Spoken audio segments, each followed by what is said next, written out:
आज हम जानेंगे इस कहानी में भगवान विष्णु ने किस कारण से अवतार लिए और उसी अवतार का तात्पर्य क्या था। हर एक अवतार को कहानी के रूप में जानेंगे। भगवान विष्णु के मत्स्य अवतार के बारे में जानेंगे। मत्स्य अवतार भगवान विष्णु के प्रथम अवतार है। मछली के रूप में अवतार लेकर भगवान विष्णु ने एक ऋषि को सब प्रकार के जीव जंतु एकत्रित करने के लिए कहा और पृथ्वी जब जल में डूब रही थी तब मत्स्य अवतार में भगवान ने उस ऋषि की नाव की रक्षा की। इसके पश्चात ब्रह्मा ने पुनः जीवन का निर्माण किया। एक दूसरी मान्यता के अनुसार एक राक्षस ने जब वेदों को चुराकर सागर की अथाह गहराई में छुपा दिया तब भगवान विष्णु ने मत्स्य रूप धारण करके वेदों को प्राप्त किया और उन्हें पुनः स्थापित किया। मत्स्य अवतार की कथा। एक बार ब्रह्मा जी की असावधानी के कारण एक बहुत बड़े दैत्य ने वेदों को चुरा लिया। उस दैत्य का नाम हयग्रीव था। वेदों को चुरा लिए जाने के कारण ज्ञान लुप्त हो गया। चारों ओर अज्ञानता का अंधकार फैल गया और पाप तथा अधर्म का बोलबाला हो गया। तब भगवान विष्णु ने धर्म की रक्षा के लिए मत्स्य रूप धारण करके हयग्रीव का वध किया और वेदों की रक्षा की। भगवान ने मत्स्य का रूप किस प्रकार धारण किया, इसकी विस्मयकारिणी कथा इस प्रकार है। कल्पांत के पूर्व एक पुण्यात्मा राजा तप कर रहा था। राजा का नाम सत्यव्रत था। सत्यव्रत पुण्यात्मा तो था ही, बड़े उदार हृदय का भी था। प्रभात का समय था। सूर्योदय हो चुका था। सत्यव्रत कृतमाला नदी में स्नान कर रहा था। उसने स्नान करने के पश्चात जब तर्पण के लिए अंजलि में जल लिया तो अंजलि में जल के साथ एक छोटी सी मछली भी आ गई। सत्यव्रत ने मछली को नदी के जल में छोड़ दिया। मछली बोली, राजन, जल के बड़े बड़े जीव छोटे छोटे जीवों को मारकर खा जाते हैं। अवश्य कोई बड़ा जीव मुझे भी मारकर खा जाएगा। कृपा करके मेरे प्राणों की रक्षा कीजिए। सत्यव्रत के हृदय में दया उत्पन्न हो उठी। उसने मछली को जल से भरे हुए अपने कमंडल में डाल लिया। तभी एक आश्चर्यजनक घटना घटी। एक रात में मछली का शरीर इतना बढ़ गया कि कमंडल उसके रहने के लिए छोटा पड़ने लगा।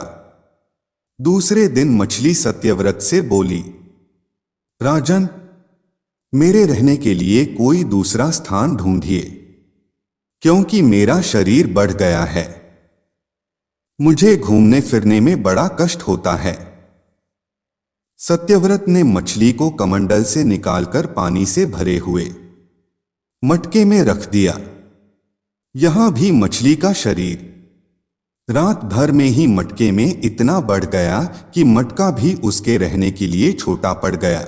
दूसरे दिन मछली पुनः सत्यव्रत से बोली, राजन, मेरे रहने के लिए कहीं और प्रबंध कीजिए, क्योंकि मटका भी मेरे रहने के लिए छोटा पड़ रहा है। तब सत्यव्रत ने मछली को निकालकर एक सरोवर में डाल दिया, किंतु सरोवर भी मछली के लिए छोटा पड़ गया।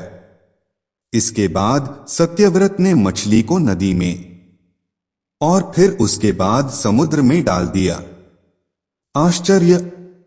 समुद्र में भी मछली का शरीर इतना अधिक बढ़ गया कि मछली के रहने के लिए वह छोटा पड़ गया। मछली पुनः सत्यव्रत से बोली, राजन, यह समुद्र भी मेरे रहने के लिए उपयुक्त नहीं है। मेरे रहने की व्यवस्था कहीं और कीजिए। अब सत्यव्रत विस्मित हो उठा। उसने आज तक ऐसी मछली कभी नहीं देखी थी। वह विस्मय भरे स्वर में बोला, मेरी बुद्धि को विस्मय के सागर में डुबो देने वाले आप कौन हैं? मत्स्य रूपधारी श्रीहरि ने उत्तर दिया, राजन, हयग्रीव नामक दैत्य ने वेदों को चुरा लिया है। जगत में चारों ओर अज्ञान और अधर्म का अंधकार फैला हुआ है। मैंने हयग्रीव को मारने के लिए ही मत्स्य का रूप धारण किया है। आज से 7वें दिन पृथ्वी प्रलय के चक्र में फिर जाएगी। समुद्र उमड़ उठेगा, भयानक वृष्टि होगी, सारी पृथ्वी पानी में डूब जाएगी। जल के अतिरिक्त कहीं कुछ भी दृष्टिगोचर नहीं होगा। आपके पास एक नाव पहुंचेगी। आप सभी अनाजों और औषधियों के बीजों को लेकर सप्तऋषियों के साथ नाव पर बैठ जाएगा। मैं उसी समय आपको पुनः दिखाई पड़ूंगा और आपको आत्मतत्व का ज्ञान प्रदान करूंगा। सत्यव्रत उसी दिन से हरि का स्मरण करते हुए प्रलय की प्रतीक्षा करने लगे। 7वें दिन प्रलय का दृश्य उपस्थित हो उठा। समुद्र भी उमड़कर अपनी सीमाओं से बाहर बहने लगा। भयानक वृष्टि होने लगी। थोड़ी ही देर में सारी पृथ्वी पर जल ही जल हो गया। संपूर्ण पृथ्वी जल में समा गई। उसी समय एक नाव दिखाई पड़ी। सत्यव्रत सप्तऋषियों के साथ उस नाव पर बैठ गए। उन्होंने नाव के ऊपर संपूर्ण अनाजों और औषधियों के बीज भी भर लिए। नाव प्रलय के सागर में तैरने लगी। प्रलय के उस सागर में उस नाव के अतिरिक्त कहीं भी कुछ भी नहीं दिखाई दे रहा था। सहसा मत्स्य रूपी भगवान प्रलय के सागर में दिखाई पड़े। सत्यव्रत और सप्तऋषि गण मत्स्य रूपी भगवान की प्रार्थना करने लगे। भगवान से आत्मज्ञान पाकर सत्यव्रत का जीवन धन्य हो उठा। वे जीते जी ही जीवन मुक्त हो गए। प्रलय का प्रकोप शांत होने पर मत्स्य रूपी भगवान ने हयग्रीव को मारकर उससे वेद छीन लिए। भगवान ने ब्रह्मा जी को पुनः वेद दे दिए। इस प्रकार भगवान ने मत्स्य रूप धारण करके वेदों का उद्धार तो किया ही, साथ ही संसार के प्राणियों का भी अमित कल्याण किया।